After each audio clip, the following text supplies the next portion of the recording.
Mwena wa Theta kaunti ya KIAMBU nikuo gikundi gĩa thamana ya mwanaume kĩracokanĩrĩirie andũ makĩria ma 100 arĩa marikĩte mũtondo-inĩ wa njohi njũru na ndawa cia kũrebia nĩguo kũmarĩria na kũmatara.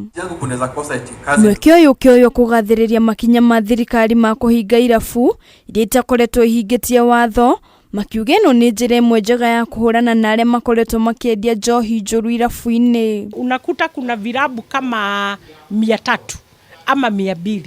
Sasa ukiangalia ile ina maana ukitoka tu kwa nyumba unakuta kuna kilabu.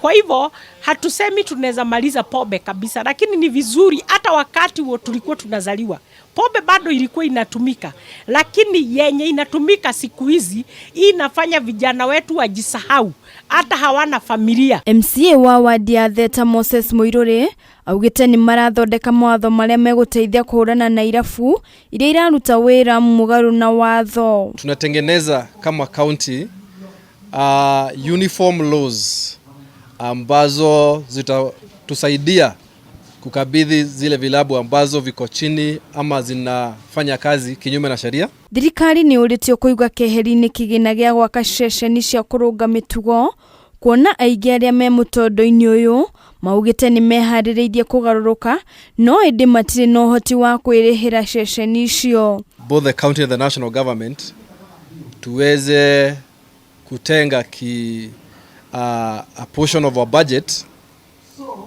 kujenga both rehab centers na pia kupartner with the private rehab centers ili tuone ya kwamba vijana wetu ambao wanahitaji kusaidiwa wamesaidika kwa upande wa rehab.